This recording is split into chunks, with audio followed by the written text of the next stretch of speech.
Afternoon, everyone.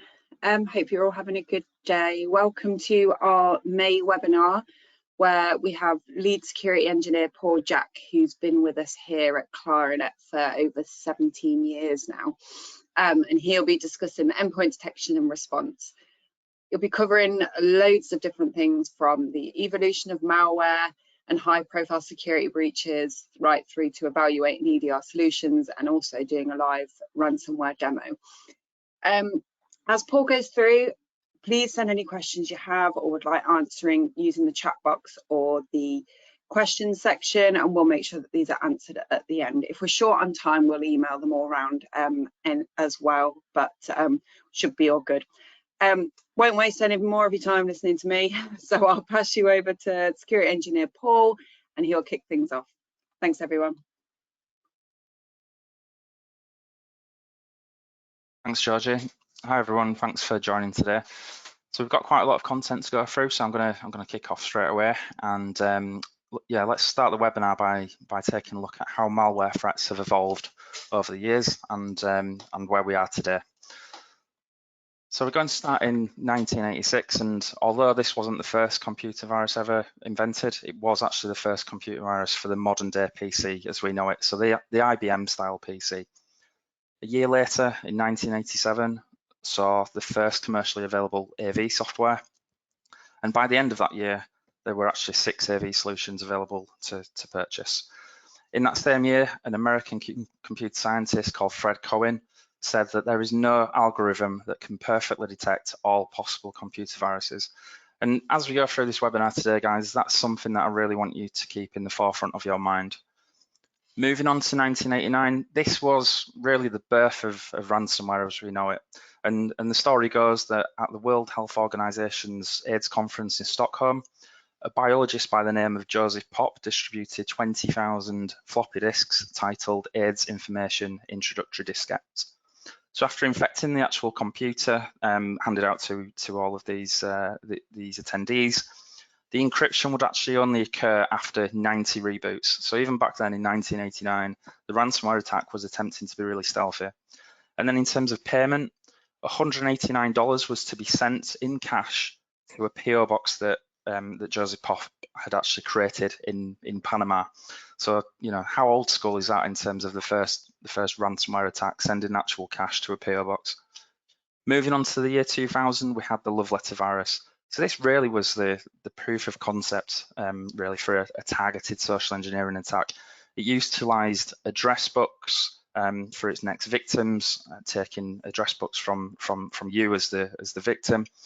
And the email subject was called I love you. Now this was different to previous attacks. It would use a VBS file, which not many people knew about. Previous attacks like this would generally be hidden within sort of macros in documents. And the title of the file was Love Letter for You. And it proved far too enticing for a generation of people that were unfamiliar with phishing attacks. And in the end, it infected over 10 million computers. Moving on to 2001, we had Code Red, which was the first known instance of Fireless malware. And I'll talk about that in a little more detail as we move through the webinar. But then fast forward to 2008, we've got the introduction of Bitcoin. Now this is really a game changer for cyber criminals using ransomware. So gone are the days of PO boxes in Panama and Western Union transfers, and say hello to anonymous currency transfers via Bitcoin. You know, it really turned ransomware attacks into the professional and well-organized industry that it is today. In the coming years, attacks based on these same theories and principles became more frequent, more sophisticated, and ultimately more lucrative. And unfortunately today, the picture is not really any better. So moving across to 2022, we have ransomware as a service. So this is where you can actually sign up to a ransomware creator, and the attack that essentially you are signing up to will result, or if it does result in a payment, it will generate a commission for the creator of that ransomware. So it's really lowering the barrier to entry for anybody attempting to send off a ransomware attack to a victim. We also have double extortion attacks. This is where not only are we going to encrypt your data to prevent you gaining access to it, we're also going to threaten to embarrass you by sending the data out to the dark web or releasing it into the public domain. In 2021, saw the largest ransomware payment ever paid by an organisation. That was CNA Financial. That was $40 million in 2021.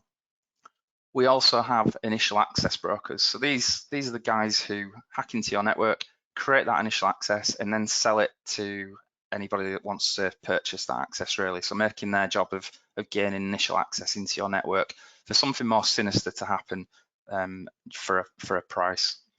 And then we have supply chain attacks. So supply chain attacks is something that have really been on the rise, certainly since 2020. And just to give you a bit of an overview of how that works and the kind of reasons behind why people would choose this as a method to get into your organization, it could be that you have quite a well-structured security posture, but an attacker is looking to target your organization. So what they would instead do is actually target your supply chain, and this may be through a third-party vendor. So you may share hardware, you may share software, or even some kind of shared data between yourselves and third parties. So what they will look to do is to insert code into something that's within the supply chain. So it could be software that has in the example that we've got on the screen here. SolarWinds Orion was actually compromised. The attackers were able to in December 2020 insert some backdoor code into one of their patches. They released that patch to all of their customers, and one of their customers was FireEye. So FireEye, as a consequence, when they downloaded the update for SolarWinds Orion, they had all of their red team tools compromised due to the backdoor.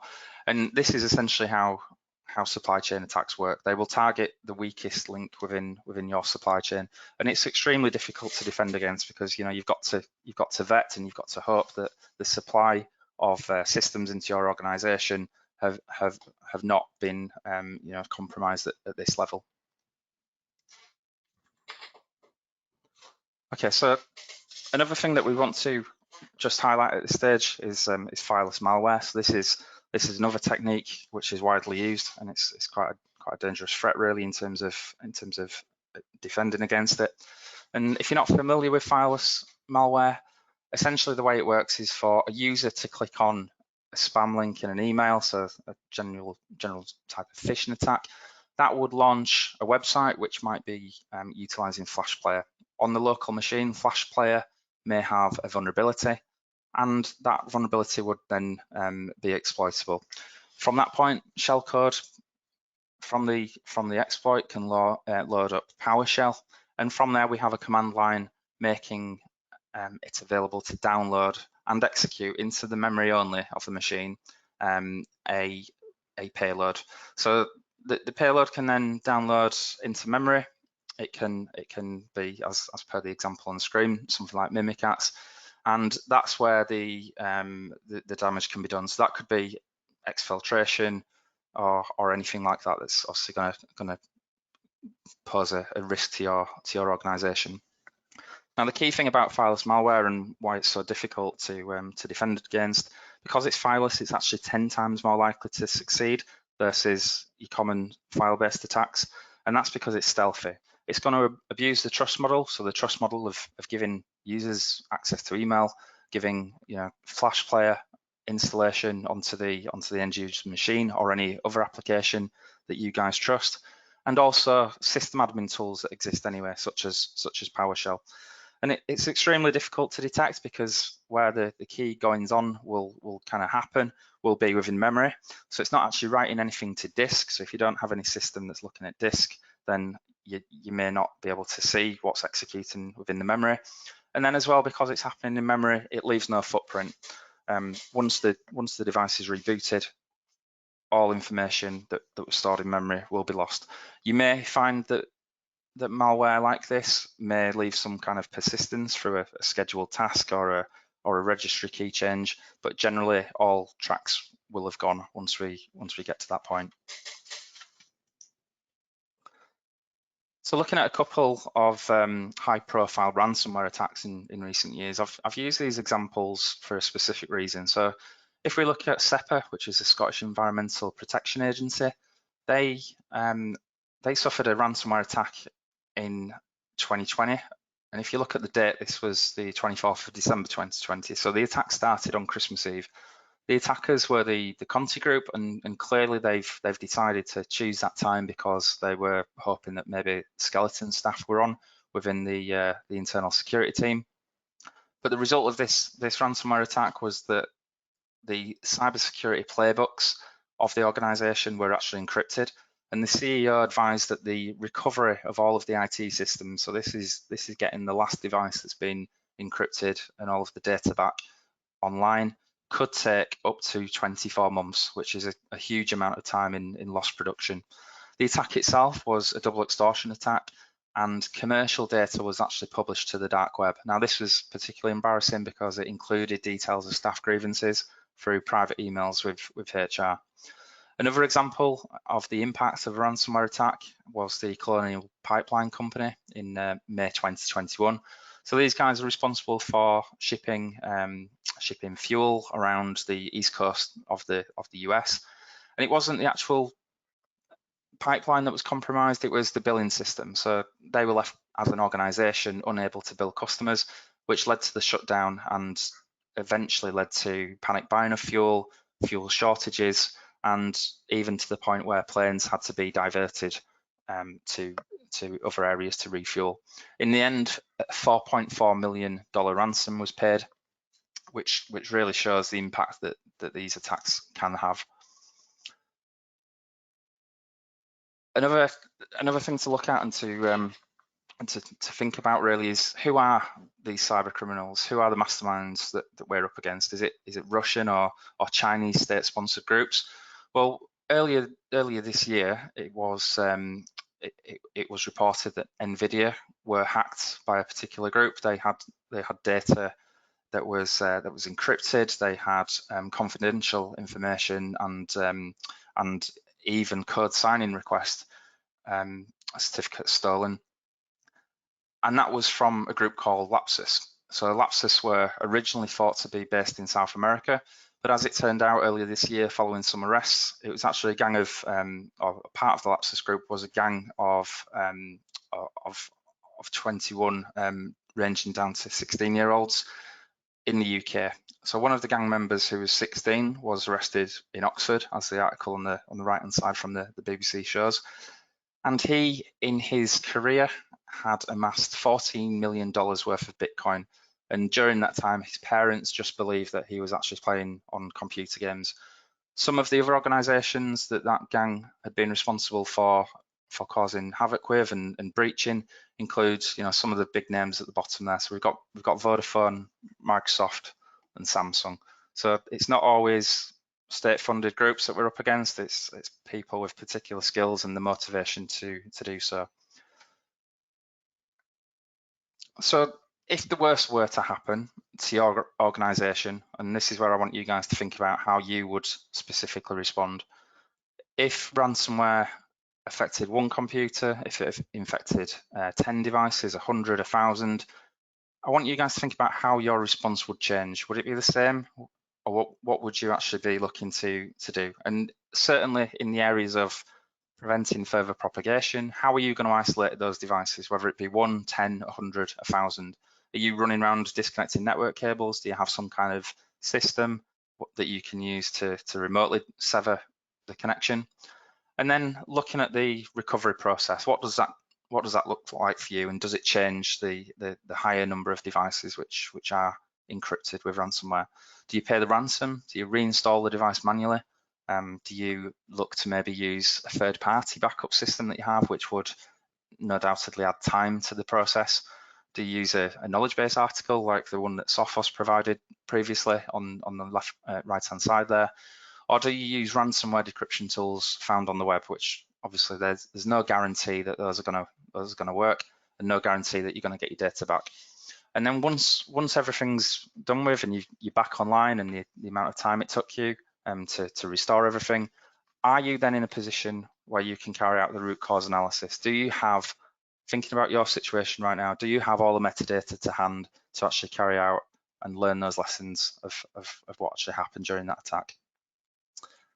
So next we're going to look at some threat landscape stats, and I'm just going to actually cover only a few of these in here. George is giving out the slides at the end of this, so you can look at these in a bit more detail, but a couple to highlight in the last year, the average ransom paid by a victim was up to $570,000, which was up 82%.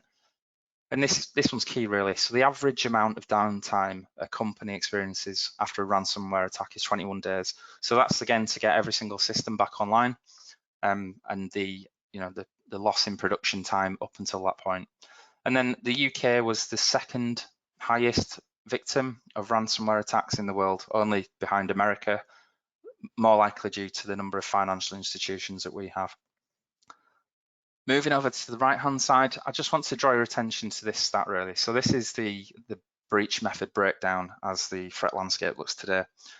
And as you can see, what we're talking about here is an actual malware file versus living off the land. So a fully malware-free attack. So kind of like what we talked about with Fireless malware. And this is a breakdown of the number of successful attacks these days. So you can see here that leveraging the built-in tools such as PowerShell grew by 208%, and leveraging Microsoft Office tools grew by 199%. So this is where there's not an actual piece of malware that's been dropped. It's exploiting a vulnerable application. It's using something that already lives there. It's using credentials that they may have gained from somewhere. And the bulk of that these days is actually via living off the land attacks. So what can we as IT security professionals do to give ourselves the best opportunity to protect ourselves from these evolving threats? Well, as it's an EDR webinar, you guys probably already one step ahead on that one, and it's to employ an EDR system or EPP system as in the past.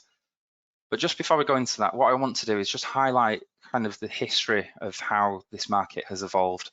And I want to just start with kind of mentioning this term next gen. So when we talk about next gen, what we're really talking about in certainly in the cybersecurity industry is a fundamental change in how vendors approach a solution or a certain situation. And this sort of next gen message generally gets banded about maybe every 5 to 7 years in cycles. So where have we come from in terms of the endpoint market? So originally we started with EPP, so that's Endpoint Protection, and this is really the closest to the traditional style AV that you guys will be familiar with. Relies on sort of older technology types from its for its detection capabilities. We're talking signatures, sandboxing, and lookup technology that's going to go to a third party to find an answer that it needs. The issues with it was it suffered from a lack of telemetry, and thus no investigations were possible afterwards. Then we had EDR Wave 1. So this is like your flight box recorder. It collects telemetry data, everything that it can really, and it fires it across to you as the analyst. Now the issue with this was it didn't actually stop any of the threats. It was more about data collection to provide to the analyst. And as there was so much data, it caused analyst fatigue, and it wasn't really a useful method to use. So then we had what's called EDR Wave 2. So this is the convergence of EPP and EDR Wave 1. So it increased the efficacy. There was upgraded detection engines brought into this, and then it will auto remediate threats which it detects. And then after that, the key thing is that it will provide all of the metadata, albeit in an unstructured format.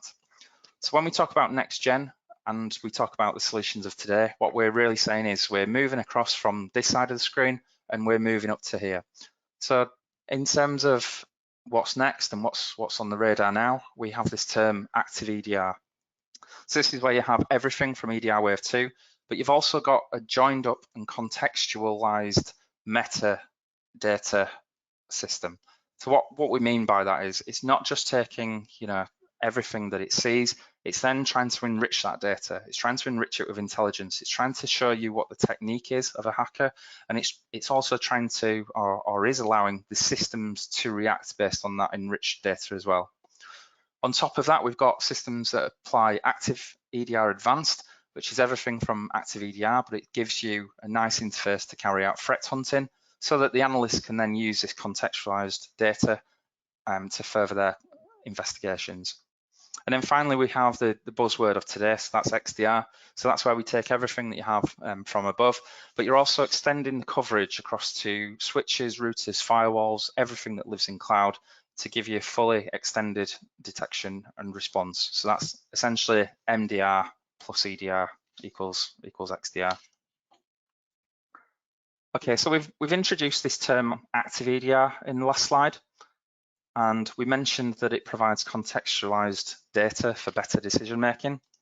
So I want to kind of bring that into the real world to give you an example of what that would look like, and I've decided to choose the Hatton Garden safety deposit robbery in 2015 because it's quite a popular story, and as you can see there's 3 films based on this. And essentially, if you know the story, they robbed the safety deposit box on the bank holiday weekend. But if we take that scenario into what active EDR would look like, this could be a certain number of isolated events. So in this example here, event number 1, and we have person number 1. So person number 1 parks outside the Hatton Garden safety deposit building and sits there just watching for an hour.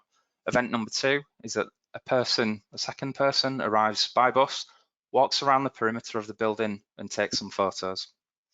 Event number 3 is that person 3, who's an alarms expert, downloads the specs and design documents from the building's alarm system. Now, take all of those into isolation. Event number 1 could be normal, so could number 2. And number 3, he's downloading the alarm documentation specs, but he's an alarms expert. It's probably his job. That's fine.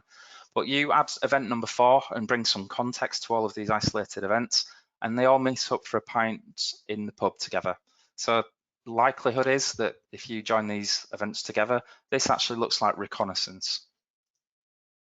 And in the end, they managed to complete their goals, and they managed to get away with £14 million worth of loot.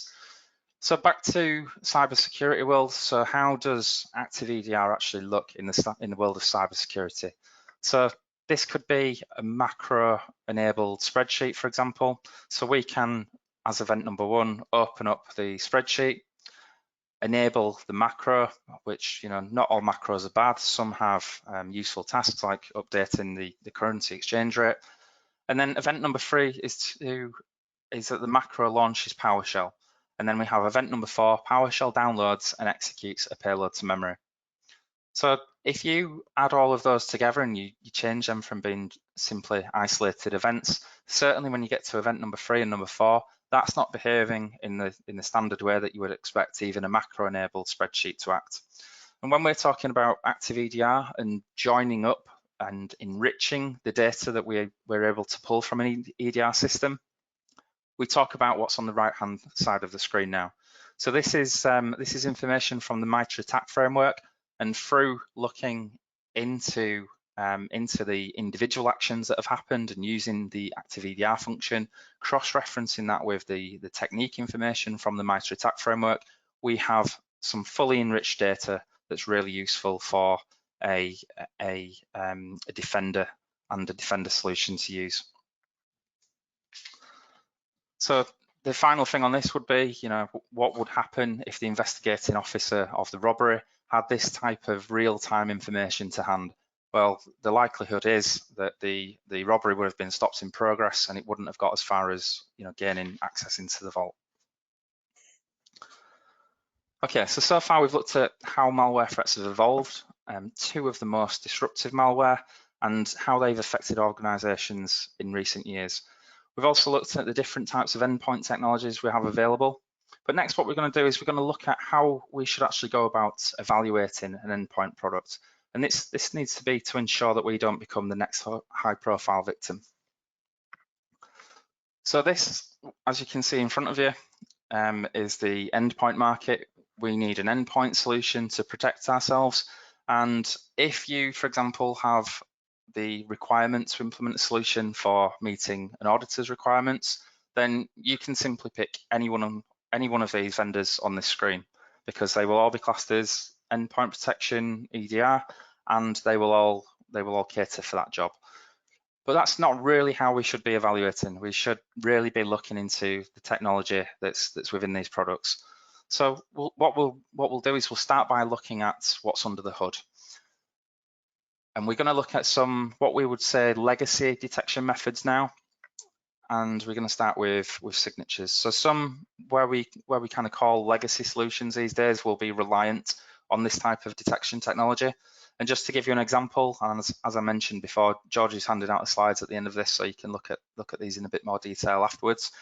But the first one would be signatures. So as a reminder on signatures are based on exactly as it says. You know, you've got a file hash, an identifier that's been viewed, it's been created because the attack has been seen before, it's been analysed. And in terms of mitigation coverage, we're only really going to cover known malware because somebody needs to have seen it before and written this definition.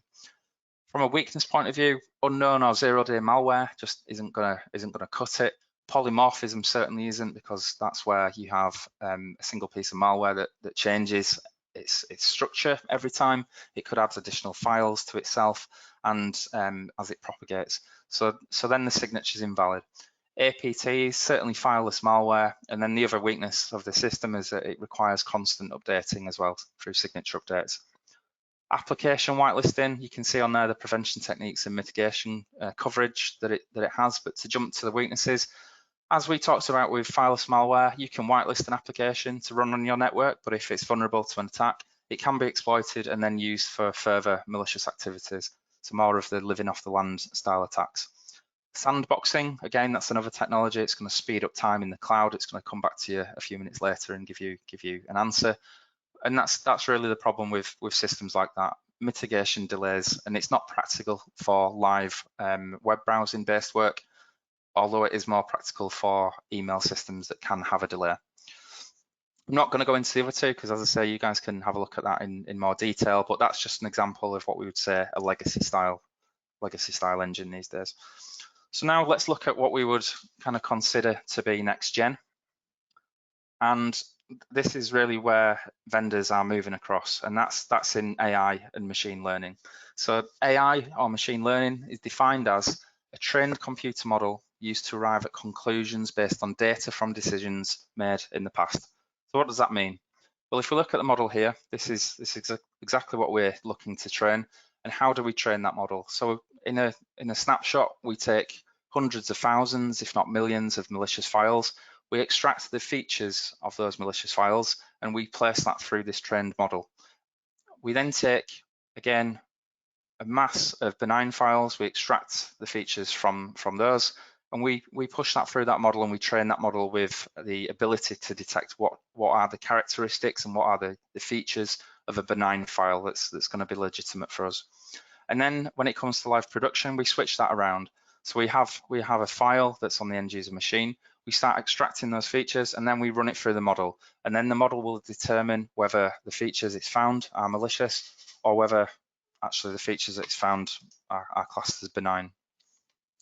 So when we're talking about AI, really we're talking about two types of AI. We've got static AI and we've got behavioral AI.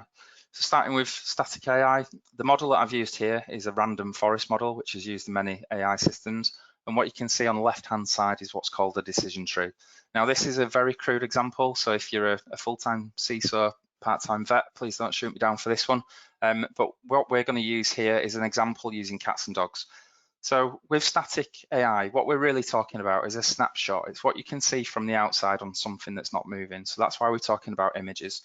And the way AI will work, as mentioned before, we could take, for example, 1,000 pictures of dogs and we can extract characteristics like the shape of their nose, the shape of their ears, the position of their eyes.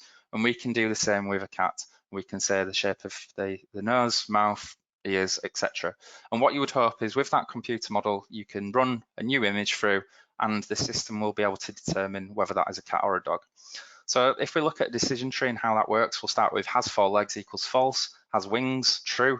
Well, that's not any cat or dog that I've ever seen in my life, so we're gonna say that that's not going to be a cat or a dog.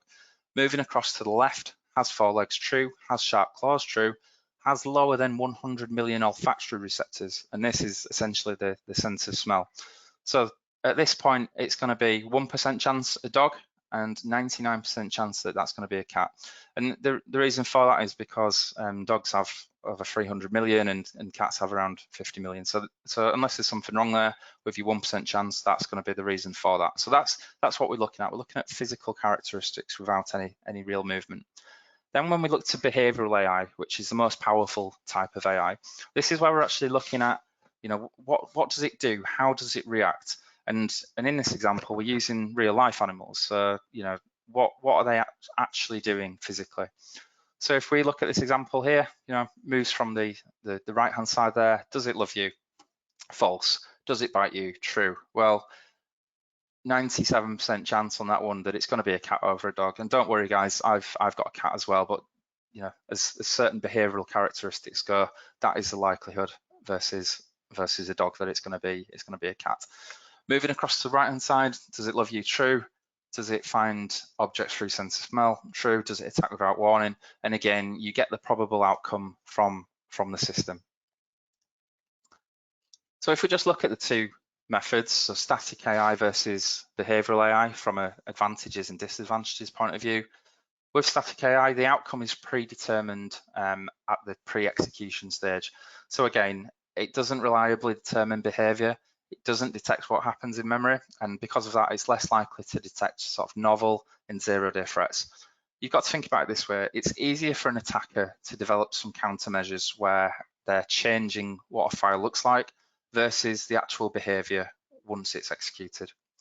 And then with behavioral AI, it provides coverage for more dynamic attacks because it can actually see what's happening, it can see what it's doing. It's then going to be able to track and respond to living off the land style attacks where it realizes that something just isn't normal for the application that's running that activity. It performs better against Fireless malware, ransomware, and certainly zero-day malware and APTs. And the list goes on, which you guys can sort of have a look at as you review the deck. In terms of disadvantages, well, it's enabled post-execution, so it has to allow that file to run before it steps in. And there's no human intelligence applied to its decision-making.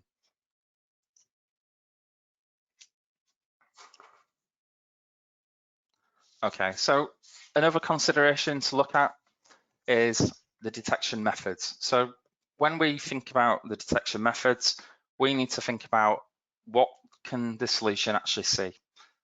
So on many systems, what you'll notice is that there is a protection mechanism in place, or there's a scan that happens on disk write.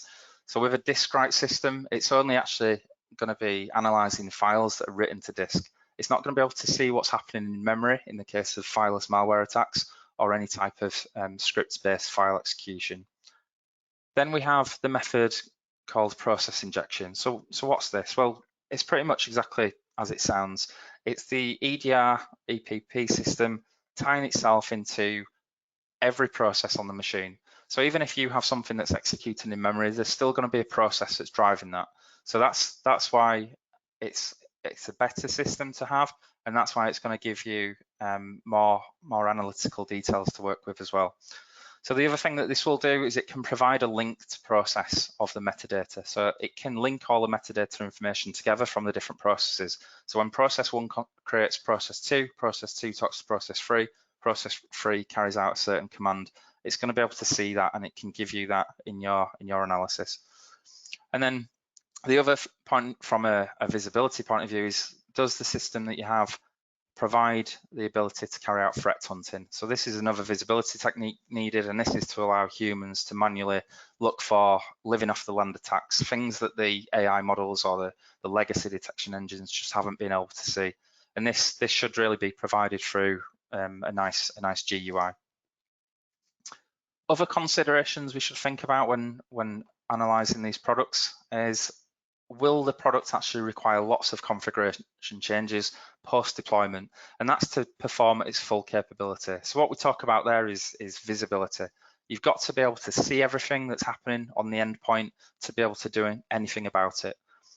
So do you have lots of config changes to make, or will it pretty much perform to its best out of the box once deployed?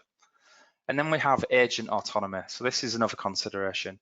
Will the products be able to perform as well at machine speed, or will there be some kind of delay in its response? And also, will it be able to do it well offline, or does it rely on third-party technology to get its answers? Then if we look at the remediation and recovery options, can you first isolate a device that may have an issue, may have a suspicious threat on there, and can you do that remotely, or are we back to disconnecting network cables again? And will the product provide a full remediation of an attack storyline? So if an attack comes in, can it monitor and can it create a unique storyline ID for everything that has been touched and then undo that? So any registry changes, for example, any files that have been dropped there, any scheduled tasks that have been created, can it undo that entire chain? And then finally, in this section, what about a successful ransomware attack? Can the endpoint solution help you perform a full recovery and quickly? And that's the key. When we were talking about 10 systems, 100 systems, 1,000 systems, can it do this quickly for you to get your production systems back online as soon as possible? And then finally, system support. You don't really want to be using multiple systems across, cloud environments, servers, Kubernetes, and dev environments. Can it support your entire infrastructure? Okay, so one of the key go-tos that we use, certainly as techies, if we want to evaluate EDR products, is the Mitre Ingenuity tests that happen once a year. So essentially what this is Mitre, who you might already know about. These are the guys that are responsible for creating the Mitre attack framework. They map out all of the adversary techniques that are used by certain threat groups, and they create the full attack framework. Every year, they will pick a certain attack group, a threat group, sorry, and they will mimic how they operate. So this will be launching a full-scale attack in the guise of that specific threat group. So it could be, in the past, it's been APT29, it's been Carbonac and Fin7. This time around, it was Wizard Spider and Sandworm. And all of the different EDR vendors will enter. And just to touch on something with that, so essentially, this is the closest you will get to testing an EDR solution in the real world against real world attacks provided by real world threat groups. But one thing to note about this is that it doesn't cover the entire Mitre attack framework, because attackers don't work that way. They will have a requirement to get from the left-hand side of the screen here through initial access all the way through to the right-hand side, which will be command and control and exfiltration and impact. And they don't actually need to use every single technique from all of these columns to do so. So they will pick what they need to do to move on to the next section and phase of their attack. As you can see here, when it was the Carbonac and Fin7 groups, Carbonac go after financial organizations, with Fin7 looking at sort of POS systems, EPOS systems in retail. You can see that the different styles of attacks used only a few from each category from the Mitre attack framework. And that's something at this stage to really point out to you, because although these are the best types of real world testing that we can use for analysis of EDR vendor products, it's not testing every single technique within the framework in each round.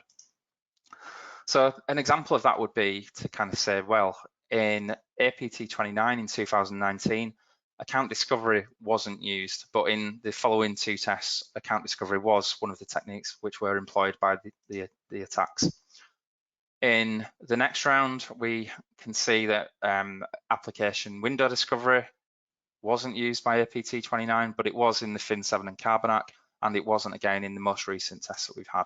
Again, you might have rounds where certain techniques are just not used at all, and you might have rounds where every single or the same technique was used across all three.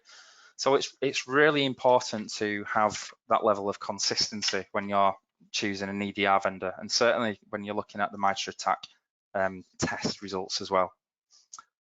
So that's kind of how you can go about evaluating the vendors, and I'm just going to share with you guys now, if you don't already know, who Claranet Cybersecurity have partnered with on the EDR front, and that's Sentinel One. And I'm going to share with you now the reasons as to why. So looking at and starting with those Mitre attack results, we talked about we need consistency across the years because of the widening number of tests across that Mitre attack framework technique list. So if we look at the last two rounds in the category of visibility, which is the most important category, because this is essentially saying of all of the steps that happened across the rounds of testing, how much of that were you able to see? So something to note here, guys, that I've taken all this information from the Mitre attack results website, spent quite a bit of time collating it all together, because it's not actually shown in this format, but hopefully with this it's a bit easier to read now. And also on the right hand side, we've color coded the vendors that were involved, so you should be able to pick out your vendor and then track that as we go through the next set of slides. But as you can see from a visibility point of view, of the last 2 rounds, Sentinel 1 has performed at the top. A few vendors of note following the 99.5% visibility. We've got a few there underneath with 8% less, and then we go to sort of the 11 and 12% drop in visibility on those well-known vendors as well. If we even expand that out by a further 3 rounds, we can see that Sentinel 1 remains at the top in terms of its results, but you can see that the other vendors underneath are jostling for position, and they might change around a little bit. But again, you can see the difference in visibility scores there. Now, delayed detections. This is something that's pretty deadly in the endpoint world. So this is defined by Mitre as something has happened, but the system that you are using has been unable to see it for a period of up to 12 hours, and it's been unable to respond on it. So as you can see there, with Sentinel 1 being a totally autonomous system, there's 0 delayed detections. It doesn't have any sort of third-party lookup requirements. It doesn't use any type of delayed technology. As you can see, we have other vendors which do rely on that type of technology, and that can add delays to the reaction times of either the product or even the analyst that's trying to use the software as well. So it's a really important factor to consider. This next one, for full openness, you can see there with configuration changes, Sentinel 1 required a couple of config changes to achieve its best visibility score in the recent rounds. But as you can see again, we're talking about 2 versus maybe 91 and 48 from other vendors. The way that the testing rounds occur is that you actually have an engineer from each one of these vendors, and they get to make tweaks as these tests go along. So obviously, down at the bottom there, you've got a couple of vendors that are not really bothered that they're making these configuration changes, because their number one goal is to increase that visibility figure, because everybody knows that if you can see something, you can then do something about it.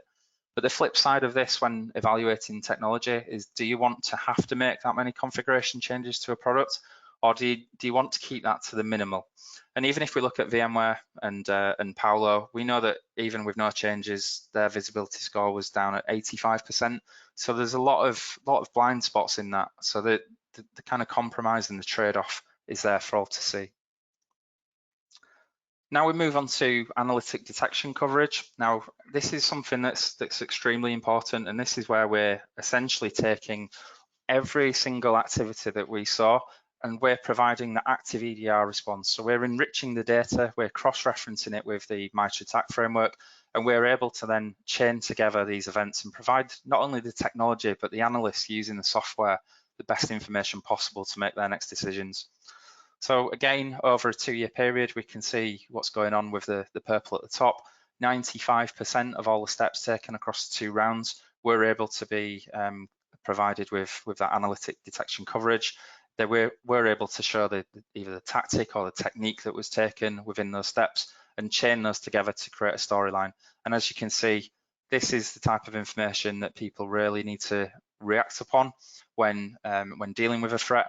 And if it's not able to give you that information in the best context available, then it's not helpful to the internal security teams or the analysts. If I then go into 3 rounds and expand it out further, you can see again jostling for position underneath and a loss of telemetry information around the techniques and the tactics that were used that's presented to the system.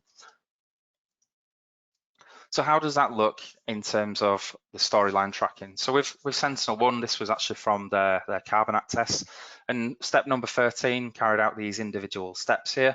And as you can see, they've been linked to identifiers from the techniques from the Mitre attack framework, and then grouped together as well to provide information such as these steps were reconnaissance. So that's what that actually means, and that's what it looks like. With the detection engines that we've used, we talked about next gen technology and where vendors are going. As you can see, we're pretty much there with AI all the way through. We've got a lot of static AI models, and we have also a lot of behavioral AI models, and these are built for specific purposes. So we've got an example here, which is lateral movement. There's an AI model specifically for the detection of that as well. and how the system looks as a whole. So this is the entirety of the system. So we have the endpoint protection level at pre-execution using static AI. We then move across to the autonomous behavioral AI, which is the active EDR. So this is your storyline tracking. And the way that Sentinel-1 uses storyline tracking is it's able to see the entire trail of breadcrumbs when an attack comes in. So that's where you can then change the registry key that was modified by a particular threat. You can put files back to how they were before, that type of stuff. Moving on to respond and recover. I've not really touched on this too much just yet. Kill and quarantine is something that would be in every single EDR vendor. Cleanup is what I mentioned a minute ago with the trail of breadcrumbs. But the key one here is rollback. So when we're talking about rollback, we're talking about situations where if the worst were to happen and we had a ransomware attack get through and fully encrypt your machine, how can we respond to that? How can we get you back online really quickly? And what I'm going to show you is the capabilities within Sentinel-1 in the demo that I do in a minute, and I'm going to run a full ransomware attack. I'm going to allow it to encrypt, and I'm going to show you how quickly we can get your systems back online. And then the final part of the system is the active EDR advanced, and again, I'll show you this in the live demo, but this is where we have the ability to go and threat hunt, take a look at anything that's living off the land, and apply human intelligence to investigations for anything that the machine learning modeling isn't able to detect.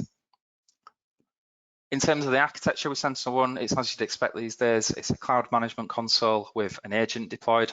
And just to touch on this, the support is something that's a major factor in a lot of cases. So we've got support for pretty much all endpoint operating systems, Windows, Linux, Mac. We've got your mobile devices. We've got things which live in private and public cloud. We've got AWS instances, Azure, and then the one to mention really, because in 2023 it's reported that 70% of all organizations will have some kind of workload runtime protection environment in one of these systems, such as Docker, Kubernetes. Sentinel-1 has an agent to cover and protect all of those as well. Okay guys, so thanks for bearing with me. I'm going to jump into the live ransomware demo now, just to move away from the PowerPoints for a few minutes. And what I'm going to do to start with, because we're pushing for time a little bit, I'm just going to kick this attack off now, and I'm going to explain what's happening as we move forward. So the document that you saw there was an Excel spreadsheet, and it had a nice start attack button, and essentially what's inside of that is macro. So as I explained earlier, macros are not all bad. You do have useful functions within macros, but in this instance, it's a Fireless malware attack that's going to run from that macro. On the left-hand side of the screen here, we've got our really important corporate documents. Certainly this one here in the top left-hand corner and the bottom right-hand corner, we just can't do business without these.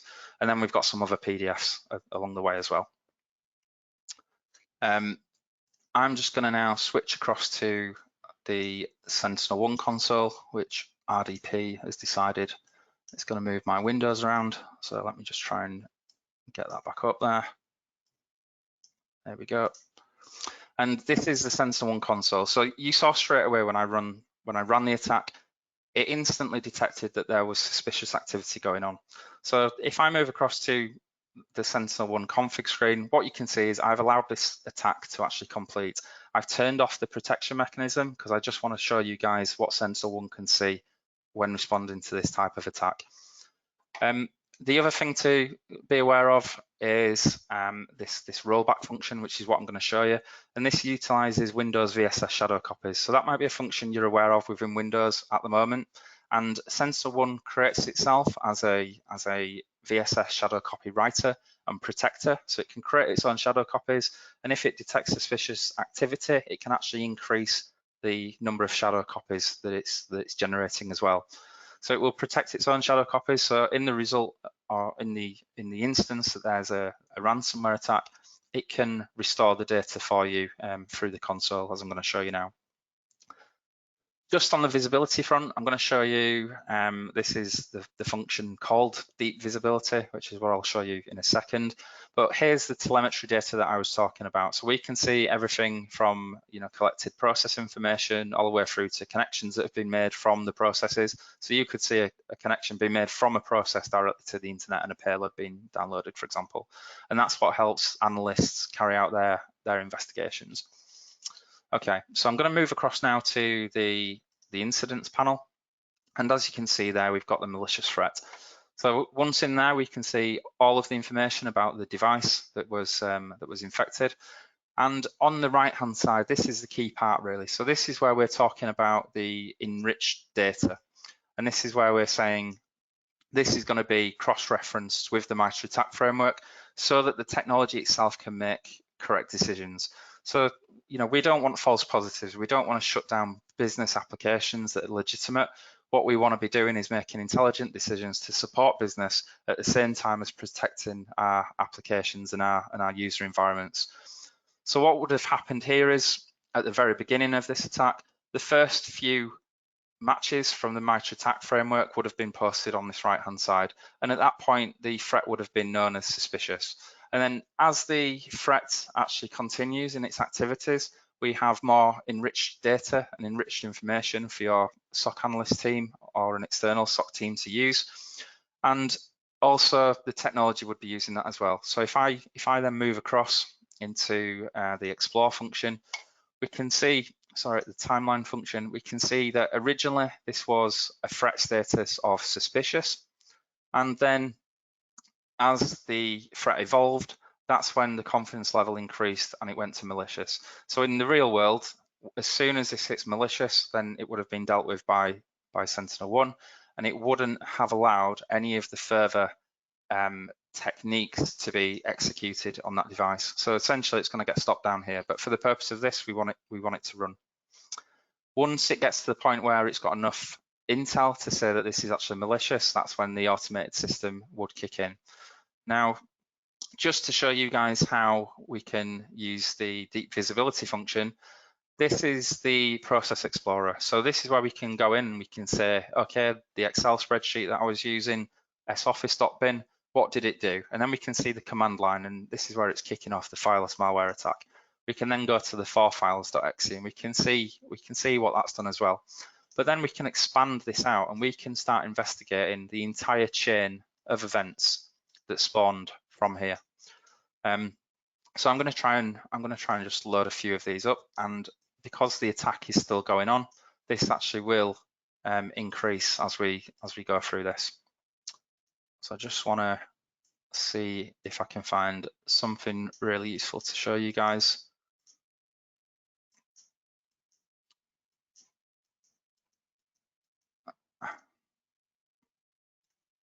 As you can see, it's loading up a lot of information for a SOC team to use and to utilize.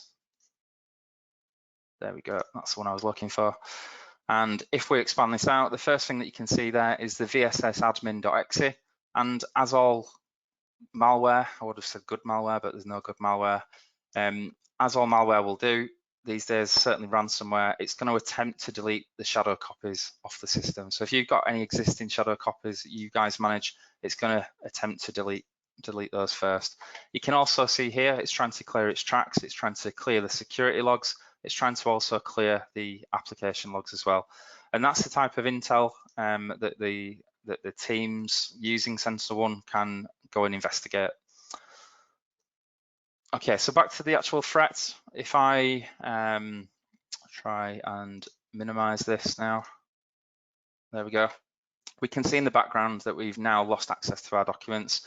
The file format is no longer understood because the files have been encrypted, and my attack is now finished. So again, going back to if this happened to you on 1 device, 10 devices, 100 devices, or 1,000, what does that process look like to first isolate? So we from the system here can actually take an action to isolate the device, sever its connection from the network, and only allow it to connect back to Sentinel-1 for the purposes of investigations. But we can also then carry out those mitigation actions as well. So in this instance, we have encrypted files, so we want to use the rollback function. we want to mark this as resolved, and we want to say that this is a true positive. So then we're going to click on apply, and I'm going to go back to our files. And if we wait for just a minute or two, well, even quicker, we can see that our files have now been reverted using the VSS shadow copies that Sentinel-1 has generated and protected. And we're now fully back online, and there was no ransomware attack.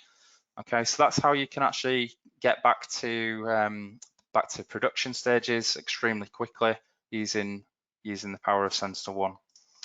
So I'm just going to go into the last section of this now, guys, and I'm going to move across into EDR management challenges. So as you can see, Sentinel-1 offers the best in class in next-gen protection against today's most advanced threats. However, there's still challenges that we have to contend with, even with using a system like this to efficiently manage the information that is provided to us and efficiently manage a system. So what we need to think about in terms of those challenges are things such as time. Have you or your wider internal security team got enough time to review all of the suspicious alerts that are generated and the metadata that's generated by a system such as Sentinel-1? Now I'll just draw your attention to the bar chart on the right hand side, because this is another set of stats from the Mitre Ingenuity test from this round from 2022. So over the 2 days, there was obviously lots of steps taken by the threat actors, and this is the number of actual alerts that were generated by the system.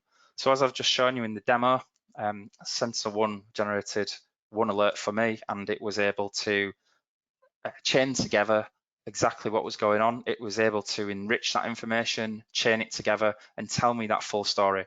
So across all of the attack information across the 2 days, it was actually 9 alerts that were generated for Sentinel-1. So that's what the internal security team or external SOC team need to deal with. If you look at some of the other products, you can see how that workload will actually increase and the burden will increase on your security teams. You can see here some of the other top names in the space, through to Cynet, which is not a technology I'm familiar with. But you can see there we've had to break it out into its own charts because there were 13,204 alerts, which for me, I would not want to be the SOC analyst working in that SOC dealing with 13,000 alerts over a 2-day period. And then we talk about skills. So do you internally have the skills to perform the investigations and then come to the right outcomes and make the right decisions? Are you or your team able to carry out threat hunting to maybe even find the types of threats that maybe might only be applicable to your vertical, or may evade the machine learning or even the older detection technologies that your system employs? Well, the good news is from your point of view, we at Claranet Cybersecurity provide a fully managed EDR service based on the Sentinel-1 technology, which we've shown you today. And just to give you a little bit of an overview of how that works, we obviously deploy Sentinel-1 to the devices across your estate. And from a dual home SOC, we monitor your environment in your estate 24/7 for any suspicious alerts generated by the software. The SOC team will then triage those alerts. They will decide and determine what the priority level is, and then they will respond accordingly. So this can be, in the case of SEPA, it might be 2 o'clock in the morning. It might be Christmas Eve, it might be 2 o'clock in the morning. It will give you that full coverage, maybe where you're not able to provide that with your own internal budgets and resources. As I say, we will then respond to that threat as well, so we can contain and isolate the device while we carry out investigations. We can manually use the system like I did in the demo to eradicate that threat for you. So that could be through isolation, full remediation, or it could be through a full rollback. We will respond to that for you and on your behalf and become an extension of your security team. The other thing that you would receive with the managed service are monthly security reports, as well as a quarterly service review, looking back over the last 3 months of service. The other key area which I've talked about a couple of times is threat hunting. So threat hunting, even with the technology that I've showed you today, is very important. as was mentioned by Fred Cohen in 1987, there is no algorithm that can perfectly detect all possible computer viruses, and that's still true of today, 30 years later. So what I want to give you just now, guys, is just to finish off an example of where the Claranet cybersecurity SOC team have actually carried out threat hunting activities and how that played out on behalf of a customer. So at the time, this customer wasn't actually a customer of ours. They were using a different piece of technology, and they started noticing strange connections going through their firewall. So they detected this from their firewall logs. They came to us, they required a little bit of assistance with looking into this. So the first thing that we did is we installed Sentinel onto that device to take over from their incumbent endpoint provider. And straight away, Sentinel found a couple of malicious files on the Exchange servers and DCs. And then a few hours later, further abnormal connections were detected. So the SOC team started to use deep visibility, looking at the meta information, the type of process activity that you can see on the right-hand side of the screen there. And then what they found was that there was some legitimate vendor tools that had actually been installed on a temp directory. And this goes back to the whole AI thing. If something's a legitimate tool that has a legitimate purpose, then why is AI going to flag that as being malicious? So in this case, it was actually off the back of the Hafnium vulnerability, and the attacker had managed to download 2 legitimate files to the temp directory. But what they'd then done is they'd modified the config file of those legitimate files so that they behaved in a different way. Obviously, at that point, it's not going to be flagged on the AI modeling because it's a legitimate application. It's just had its config file changed. And in this specific scenario, what it was doing is providing remote RDP style access into a system using a tool that's really only meant to be used internally. And they had managed to publish a URL externally so that they had essentially a backdoor into anybody's system. But through the investigations of the SOC team using deep visibility on the right-hand side there, they could pinpoint which process was making the connection. They could find out where that lived. They could then delete the config files and the even 2 legitimate applications that had been installed into the temp directory to eradicate the threat. And that's just one thing to kind of note there. Just to kind of finish off, guys, as well around our managed service. In terms of SLAs and response times, so after initial triage period, we have a first response time of 15 minutes if there's a threat which is classed as a P1. If it's a P2, it would be a 30-minute response. And then how the service is actually delivered, if you guys are familiar with Claranet already, you will know that we have a system that's our service management platform called Claranet Online. And within Claranet Online, we provide graphs, we provide access to all of the tickets, we give you the ability to download the full ticket information so that you can carry out an investigation afterwards with all of the details to hand. And this is where the reports will be delivered to you as well. So thanks for bearing with me, guys. I'm aware we went a few minutes over the hour, but thanks for sticking with me.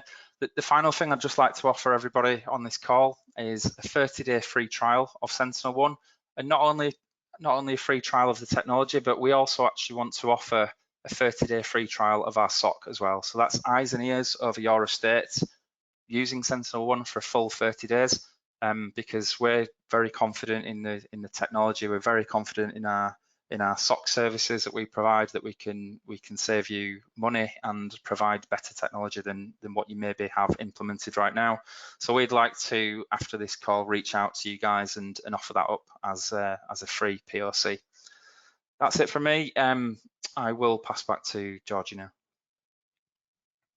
Amazing, thank you, Paul, for that. Apologies everyone for running slightly over, but as you know, Paul covered a lot in that session and in great detail as well. As we've run over a few minutes, I don't want to take up any more of your time today. So the questions that have come in during the webinar, we'll answer these via email and share them this afternoon with everyone who's on here today, along with the recording, the content that Paul covered, and also the free trial details. So just wanted to finally just finish with saying a big thanks on behalf of myself, of Claranet, and from Paul, and I hope you all enjoy the rest of your afternoon. Thanks, guys. Thanks.